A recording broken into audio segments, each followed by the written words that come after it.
the concept that you could have something that if you have something that's wide a tefach, that we would say that we halachically we could sometimes look at it as if it was lower down and would fill in a gap. And that's what the Gemara had said, that by schach, if you have a situation where the schach, let's say the bamboo sticks are not directly adjacent to each other, but one is higher than the other, and we said that even if it's a 3 tefach distance from each other, as long as it's if you would lower it, it would be adjacent to it. We look at it. Halachically we could look at this item as if it's lower down and next to it, and therefore, if it would be next to it, it will create more shade than sun. For sukkah to be kosher, has to be more shade than sun. So then we look at it as if it came down, and it would it might tilt the scale to make that sukkah kosher sukkah. But the Gemara said it's provided that it's that item that is coming down it has a width of a tefach. If it has a width of a tefach, then we say chavit rami, that it could go ahead and fill in the gap. That was the concept that the Gemara said. Good morning, Jaime. Good morning, Rabbi. Okay, we are on Chaf Beis Amud Beis 22b1. We're finishing up the Succah, the Gemara Succah of Chavit Rami. This very interesting concept that the halacha would consider something that's not adjacent to something, but if it is technically, it's just the only issue is that one is higher than the other. We could look at that schach as if that schach comes down and is adjacent to it. That's a halachic concept that the Gemara wanted to say. And the Gemara now said that only would work if the item that you want to say, we can consider it as if it fills the gap, if the item has a certain width, if it's wide a tefach. But if it's not wide a tefach, we don't say it lowers down and fills the gap.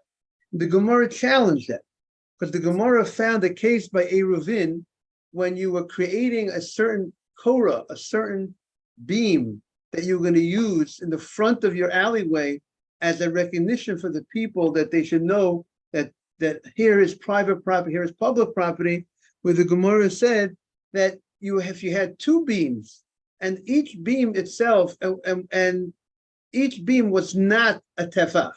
Let's say you had a beam that was half a tefach, and the next beam was half a tefach.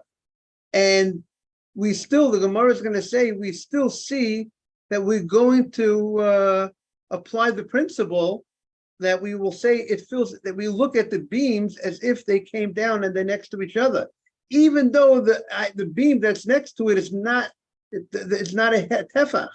And that's the Gemara's challenge. You told me, in order for this principle of chavit rami to consider something which is not directly next to the item, but we look at it as if it's directly next to it, as long as if we look at it as if it's lower down. You told me that's only if it has a certain type of width. The Gemara questioned that, because I'll show you don't seem to need that width. It seems to be, even if you don't have that width, as long as if you would be lowered, you would be next to it, we will consider it halachically as if it's lowered. So that's the Gemara's challenge. That's what the Gemara opens up today. We have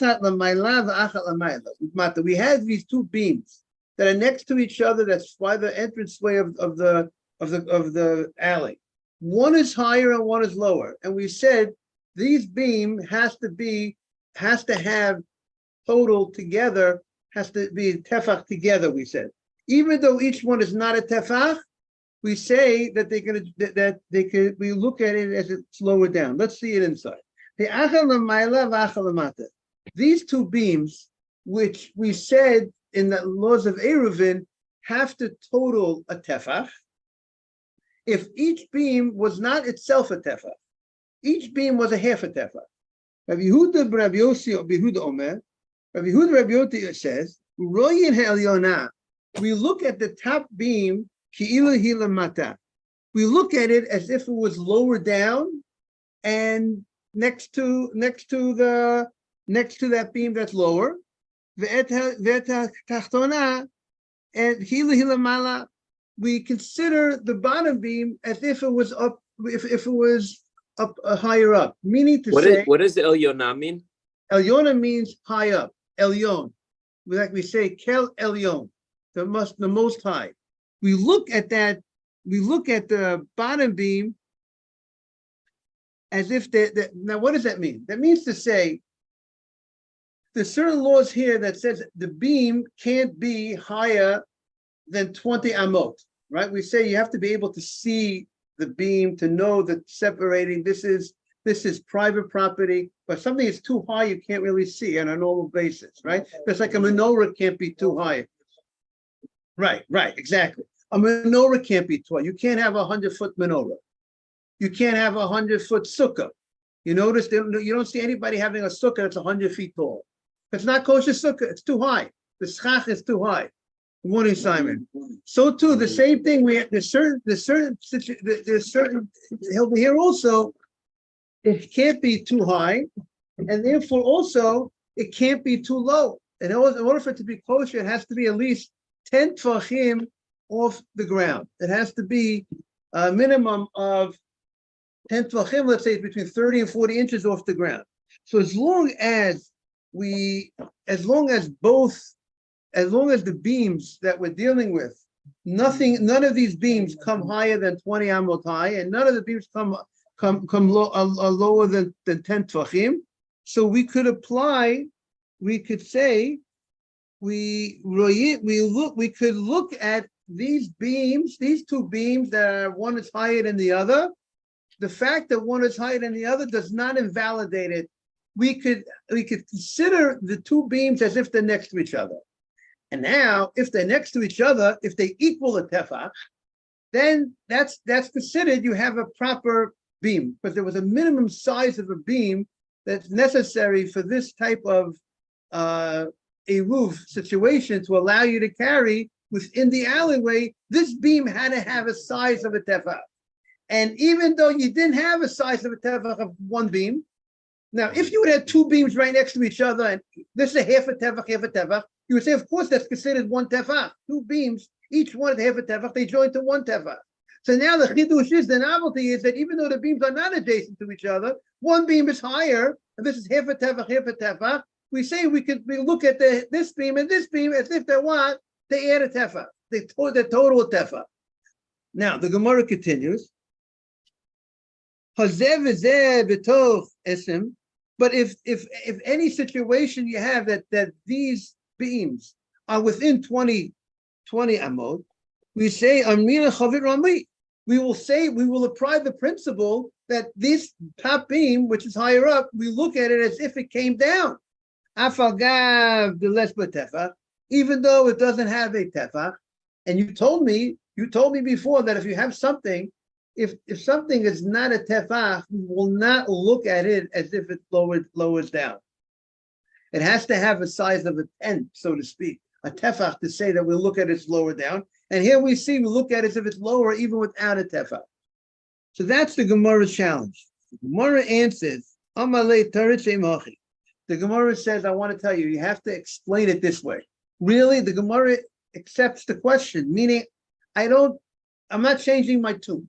We're not changing tunes. The tune is, you have to, in order for us to have this principle that we'll consider this schach that's higher, to consider it lower, or this beam that's higher to consider it lower, has to be a tefach wide. It has to have a certain width to consider it significant that we're going to say it could be lower down. So what does it mean by the story of Eruvin? You read it, this is how you have to read it.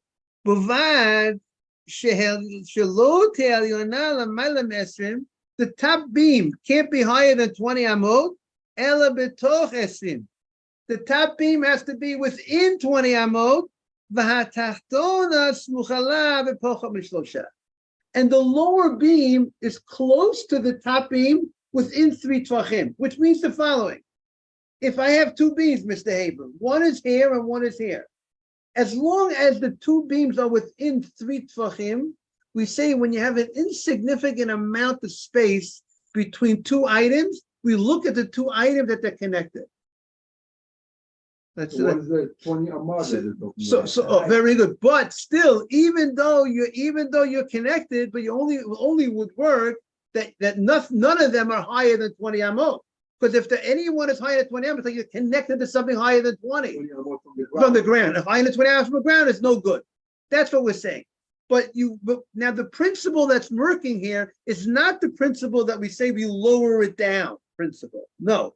Because since the beam is less than a tefach, we can't say you lower down the beam. Rather, you're considered connected without lowering you down. If I have a space in a wall that the space is less than 3 tvachim, it's like it's connected. It's not considered. It's like the gap is filled. So that's what the Gemara is saying over here. If the beams one are higher than the other, as long as the beam has an insignificant space between the two beams, less than 3 tvachim, it's called you're connected. You know, if you want to say I'm a husband and a wife, if there's insignificant space between them and their differences in life, you're connected. But if there's too many differences, too much space between too much difference, you're not connected. And I'm just a little throwing a little. I went on a Shalom Bayit call last week, so it's on my mind. So the Gemara says, Rabbi, you do those? Yeah. Me and my wife, we do it together as a couple. Or you help other people Shalom Bayit? We go together to homes and we. God bless you. It's beautiful. People that we know. So some of my people that I'm connected with. Beautiful. It's like it's too many problems out there. I want to tell you. But you know what I will say? What's scary is there's so many marriages that could be saved that might not be saved. If there were proper intervention, marriages. Party wants to. Yeah, if you work together, but it's scary how many marriages have the ability to be saved, but they're not speaking to the people that they spoke. Welcome back. That there's people helping them out, save their marriages. And a lot of times people are being advised by people that they're not giving the right advice. It's their friends. Yeah, yes. I mean, we don't advertise that we do it, Jaime, in a certain sense. You know what I'm saying? It's not like it's something that we do want to, we work full time and other things, but people that we are, anybody that calls us that we have connected to, is that Mr. Ajmi in front of you? That in front of me, no. We got I thought I heard Mark Ajmi's voice. No. I mean, there are some people that do this professionally. We do not do this professionally. It's not our thing that we do professionally, but we've done a number of these. But thank God, the success rate is very good on this. Beautiful. Thank God. God bless you. Yeah. The Gemara says,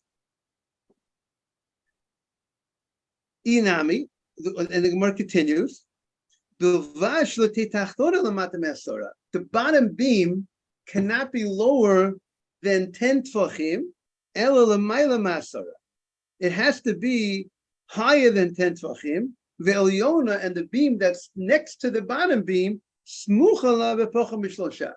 that means whatever the two beams are, the top beam, the bottom beam, let's say case one, if you have a top beam, the top beam could be 19 amot high, but the beam next to it can't be less than 16 tvachim and a certain amount and an inch. So that means that you have less than 3 between the top two beams. Similarly, in the second case, the bottom beam can't be lower than 10 tvachim, and then if it's not lower than 10, let's say it's 10 tvachim high, so the next beam is not higher than 12.9. So therefore, you have the two beams are within 3 tvachim of each other. Aval shlosha, but if it is a distance of 3 tvachim, even the lesbe tefach, since there's no tefach, low, if it's high, if there's a separation, if the separation is more than 3 tvachim, so therefore you're not connected. Now you want to apply the other rule of that we look at is if it comes down, that doesn't apply if you do not have a width of a tefach. Of a shlosha kivin lesbe tefach, lo amrinan chavit rami. We do not say the principle that we consider it that it's lower down. Okay, Now the Gemara has a very interesting discussion here. You'll see how the Gemara dissects a language. When the Mishnah uses a language, how exact, how you have to look at the language, how you have to question what the inference of the language is. Listen to this. The Mishnah stated, the Mishnah stated, if there's more shade than sun, right? What makes a sukkah kosher? The word sukkah comes from the word schach. It's called because of the schach. The sukkah, because the schach, the covering of the sukkah. And the Mishnah stated, if there's more shade than sun, it's kosher. So by the fact that you said there's more shade than sun, it's kosher, what is the law if it's equal shade than sun?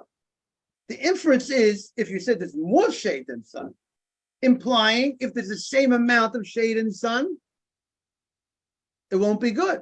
Because if the same amount of shade and sun would be good, if 50-50 would be good, so say the chidush, say the novelty, say the greater chidush, that if sukkah has equal sun and shade, it's kosher. And then for sure, if you have more shade than sun, it's kosher. But the fact that you said if you have shade, more shade than sun, it's kosher, implies, you tell me you have to have, you're saying a statement, 51 to 49 works. Implications 50-50 doesn't work. That seems to be the direction, the inference of our Mishnah. The Gemara challenged it. We have a different Mishnah. So that look how the Gemara sets up the question. If they would be the same, what would be the halach? What's the inference? 50-50 pesula. It would be invalid. V'hatnan. But we are now on 22b2 on the left column. But v'hatnan, we learned in the Bidach Pirkin, we learned in the first chapter of this tractate, the first Mishnah of the Masechta Sukkah. It said, we said if there's more sun than shade, then psula, implying if there's more sun than shade, it's invalid. But what about if it's equal sun than shade? It would sound like it would be kosher. If there's 50-50, meaning you told me if there's more sun than shade, 51 sun to 49 shade is no good. But what about 50 shade to 50 sun? Would be kosher.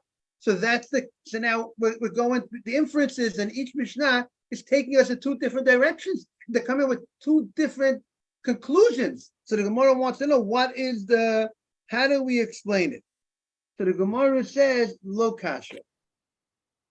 It's not a contradiction. Kan, our Mishnah that implies that a sukkah is pasul, if the sukkah is pasul, if they're both equal, if it's 50-50, that's talking about mamala. That's talking about if you look, if the schach is 50-50, if it's 50% schach on top, and it's 50% schach, if 50% schach on top, and 50%, let's say, airspace, you have a equal amount of airspace to the amount of schach. So what will happen is, if you have the sun penetrates, the sun is more powerful than what that gives off a more stronger rays and than the power of the shade that's provided by the schach. So therefore, if you have 50% schach and 50% airspace, there's going to be more sun inside the sukkah than shade, because of the penetration of the sun, which is more powerful than what's provided by the shelter of the shade of the schach. You got the bamboos. It's good you have 50% bamboos on top. But if you left equal spaces between each bamboo, you left equal space, so that what's going to happen in the sukkah down there, you're going to have more sun in that sukkah than shade. However, in the first Mishnah, that implies that if they're equal 50-50, it will be kosher. That's milmata. That's if in the sukkah itself, if you're in the sukkah and you have 50% in the sukkah, I got the sun is totaling a 50% inside, and the sun and I got equals. I got 50% sun inside. I got 50% shade inside. It's a kosher sukkah. Why? Because if you're able to have 50% shade inside the sukkah, you could bet your bottom dollar, as the expression goes, you got more schach on top than empty space. So the bottom line is, to be kosher, you have to have more schach on top than empty space. You have to have a 51%, at least 50 point something, 1% schach on top. That's going to ensure that you're going to have at least 50% shade in the inside. So if you have more, how are you going to know if you have more than 50? Let's say you don't know. Do I have more than 50% schach on top of my sukkah or not? I wasn't measuring. I don't know. If you look inside the sukkah, if you have 50% shade, 50% sun, you know you have more than 50% schach on top. Because if the sun only got 50% inside this sukkah, you definitely have to have had more than 50%, Mr. Haber, schach on top to have blocked enough of the sun that only 50% of the sun can come into the sukkah. And the Gemara brings it, what do you say? Right. Right, so the Gemara is saying, the way the Gemara is saying like this, if you measure the schach on top, so then you got, it sounds like if you have more than 50%, then you know that's a kosher sukkah. You can measure from two ways, either measuring the schach on top. If you have more than 50% schach, then you're good. And measuring on the bottom, if you have at least equal shade than sun, then you also know that indicates you have more than 50% schach on top. It's more than 50%. And the Gemara says, Amar Papa says, Hainu do Amri Inshi. That's what people say. If you have a hole above, let's say you have a sukkah, and you have a hole in the sukkah, in the schach, and the size of the hole is a zuz. It's like we'll call it a nickel. If it's a nickel-sized hole on top, the bottom will be a quarter inside the sun that will come through that hole inside. On top, it's only a nickel, but there's the sun that's magnified through the sun, a larger area that's magnified through the sun. It'll be like a quarter down, lower down. That's what the Gemara is saying. If you have 50% schach on top, if you only 50% schach on top and 50% empty space, that empty space will be magnified because of the sun, and there'll be more sun than shade lower down. Mu'uva kimin bayit. If the sukkah, next thing the Mishnah said, it's mu'uva kimin bayit. If it's thick like a house, if the schach is very thick, even though you can't see the stars, it says it's kosher. Now, which would indicate kosher means it might not be, it's not, maybe the idea, it's not the way to go, it's not the type of sukkah you should build in a way that you don't see any stars. But if at the end, if after the fact, if that was the situation that you had a sukkah, that you made the schach very, very thick, you put on a lot of schach. Now, the question we'll have to, the halacha is going to have to discuss, what about if no rain could come in? Would it be good or not good? Maybe that's not good. The Mishnah did not discuss whether rain is able to go through the sukkah. The only Mishnah says, the point of this Mishnah was that you loaded on the schach. There's a lot of schach here. And the Mishnah says it's still kosher. And the Gemara says, Tana Rabbanan, the Gemara says, we have a machloket regarding this piece. It's not a universal, not everybody agrees. Beis Shammai would say, Hamu'uva kamen bayit. Beis Shammai would say this is not kosher, but Beit Hillel says it's kosher. Hamu'uva kamen bayit, if a sukkah is thick like a house, even though you can't see the stars, it's kosher. Now, however, the Gemara says, but if the kochvei chama are not able to be seen, now the question here is, what does it mean by kochvei chama, right? So let's see in the commentaries here. So the first thing we said was that if the sukkah is very thick like a house, even though the sun, the stars can't come through, right? You don't see any stars. That was the first thing the Mishnah said. Even though you don't see the stars, so the Gemara did not bring. The Gemara did not bring an argument on that. The Gemara says even though you don't see the stars, it's kosher. Where did the Gemara bring an argument? It's kochvei chama. Kochvei chama is, let's say, the shine of the sun. When the sun is shining, there's so much schach that no shine of the sun goes through. That's how thick the schach is. You can't see the shine of the sun through the schach because you made the schach so thick. So therefore, Beis Shammai poslim. Beis Shammai says that's not a sukkah. If this is like, it's too much like a house, and therefore it will not be kosher. Beis Hillel mashirin. Beis Hillel says at the end of the day, it's schach. It's true. It's very thick. It's true. The sun doesn't penetrate inside this sukkah, but it's a sukkah, still a temporary dwelling, and therefore he says even in such a case where the sun doesn't go through, it's still kosher. The sukkah is the idea you're in some sort of temporary type of shelter. You're not in your house. You're leaving your house. You're going to some other shelter. So this is a temporary shelter. I made the ceiling out of materials that are not permanent type of. It's not a ceiling like a regular ceiling. So Beis Shammai says it's no good because it's not a sukkah. It's too much like a house that you can't even. The sun doesn't even come through. It's like a real ceiling. Beis Hillel says no. It's still a sukkah. You made it from this bamboo stick material. So Beis Shammai says it's no good.